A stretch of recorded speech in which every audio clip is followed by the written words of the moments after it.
Alright, so let's get straight into it. Do you really need a six-figure salary to be rich? Absolutely not. In this video, we're going to walk you through how to go from living paycheck to building a $10,000 nest egg, and eventually having six-figure investments. Imagine not having that constant low-level anxiety about your finances.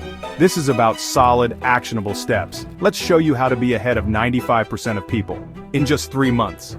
So grab a coffee. Yes, you can still have your coffee, and let's get started. Alright, first things first, we need to talk about your spending plan.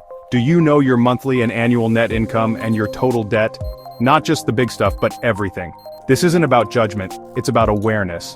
Do you have a clear picture of the total amount you owe, and when you'll realistically be debt-free? These are fundamental numbers, the bedrock of your financial house.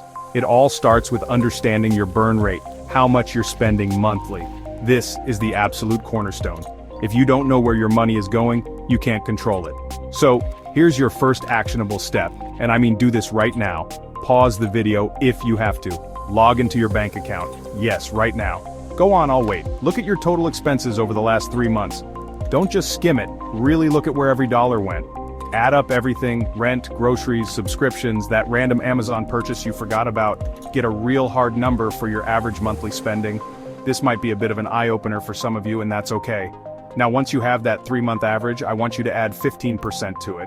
Why 15%? Because life happens. Cars break down, medical bills pop up, your pet decides to eat something it shouldn't. This 15% buffer is for life's little, and sometimes not so little surprises. It gives you a more realistic picture of your true spending needs, and helps you avoid being caught off guard. This isn't about being pessimistic, it's about being prepared. Financial stability comes from anticipating, not just reacting. Alright, now that you've got a handle on your spending, it's time to tackle the next big elephant in the room: debt. I know, nobody likes talking about debt. It can be stressful, overwhelming, and sometimes even a little bit shameful. But here's the thing, you can live a rich life even with debt, but you absolutely can't fix what you won't face. Ignoring it, pretending it's not there, or just making minimum payments and hoping it magically disappears, that's a recipe for staying stuck. So your next assignment, and this is just as crucial as the first, is to list every single debt you owe. And I mean debt. Credit cards, store cards, personal loans, student loans, car loans, medical bills, money you borrowed from family or friends. Yes, even the sneaky ones that you try to forget about. Get it all down on paper or in a spreadsheet. For each debt, write down the total amount owed, the minimum monthly payment, and most importantly, the interest rate. This is critical. Those interest rates are key. They tell you how much each debt is actually costing you over time. A high-interest credit card, for example, can feel like you're running on a treadmill making payments but never seeming to make a dent in the principal. That's because a huge chunk of your payment is just going towards interest. Identifying these high-interest debts is crucial because, generally speaking, those are the ones you want to attack first with the most aggression. They're the financial vampires sucking your money dry. Once you have this complete list, you've got options. There isn't a one-size-fits-all solution here, but there are proven strategies. You've probably heard of the snowball method popularized by Dave Ramsey. That's where you list your debts from smallest to largest, regardless of interest rate, and pay off the smallest one first for a quick psychological win. Then you take the money you were paying on that debt and add it to the payment for the next smallest, creating a snowball effect. It's great for motivation. Alright, let's talk about saving money. This seems so basic, right? Everyone knows they save money. But when you actually ask people how much they save each month, you often get a vague answer like, "Oh, I try to save when I can," or "I save whatever is left over at the end of the month." Let me tell you that approach? Nope, that's a trap. That's like saying you'll go to the gym when you feel like it. It rarely happens consistently. This is what I call skating on thin financial ice. The problem with saving what's left over is that, for most people, there's rarely anything significant left over. Life has a funny way of expanding to meet our income.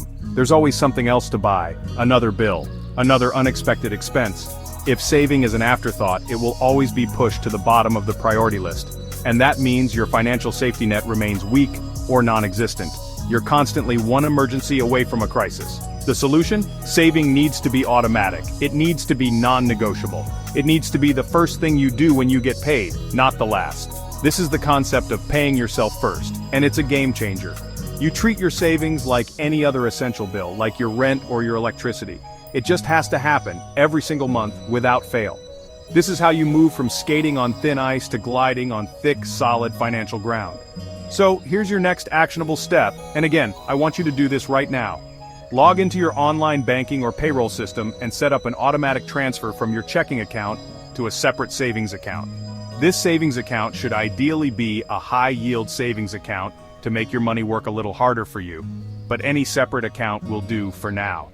The key is automation. Set it up to transfer a specific amount on the day you get paid or the day after. Now you might be thinking, but I don't have a lot of extra money right now. I just figured out my burn rate, I'm looking at my debt. I get it.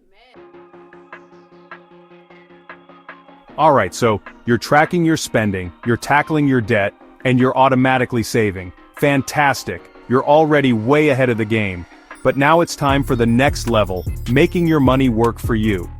The wealthy don't just work for money. Their money works for them, 24/7, even while they sleep. They understand the power of compounding and the importance of owning assets that generate returns. This is where investing comes in. Many people think investing is only for the rich, or that it's super complicated like you need an MBA from Wharton to understand it. That's just not true. Investing is simply putting your money into things that have the potential to grow in value or generate income or both. This could be stocks, bonds, real estate, index funds, ETFs. There are many options, and many of them are incredibly accessible to the average person today. The key principle here is that your savings, while crucial for emergencies and short-term goals, will likely not grow fast enough on their own to build significant wealth, especially with inflation eating away at its purchasing power over time. Investing, on the other hand, offers the potential for much higher returns over the long term. It's the engine that will power your journey to financial independence. The wealthy typically invest 10% or more of their income into assets, consistently, year after year. Now, if you're just starting out and you hear that 10% figure, you might think, whoa, I'm still working on that $50 a month auto save. And that's perfectly fine. If you can't start at 10%, don't let that stop you. Aim for 3% of your income to start, or even 1%. The most important thing is to start. Just like with automatic savings, establishing the habit of investing, even with small amounts, is critical. You can gradually increase your investment percentage as your financial situation improves. One of the biggest mistakes I see people make is trying to time the market. They wait for the perfect moment to invest, or they try to buy low and sell high, jumping in and out of investments. Alright, let's talk about housing. Owning a home is the ultimate dream for many, but high prices can lead to bad financial decisions. The dream home narrative is powerful, seen in movies, TV shows, and social media. But overextending financially can turn this dream into a nightmare. To avoid this, follow the 28-36 rule. Spend no more than 28% of your gross income on housing, and keep total debt payments under 36%. If you can't meet these targets, consider downsizing your expectations. We've covered a lot of ground: mastering your spending, tackling debt, automating savings, starting to invest, and navigating the housing market wisely. Now let's talk about the ultimate goal for many: financial freedom. This is the point where your investments provide enough income to cover your living expenses. This is your crossover point.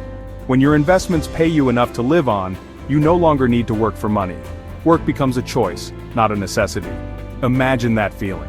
Waking up knowing that your bills are paid, your lifestyle is funded, not by your job, but by the assets you've accumulated and invested.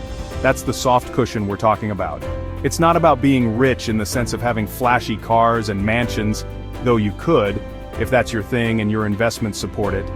It's about having control over your time, your most valuable and finite resource. It's about having options and security. So how do you get there? It's a continuation and an acceleration of what we've already discussed, particularly consistent investing.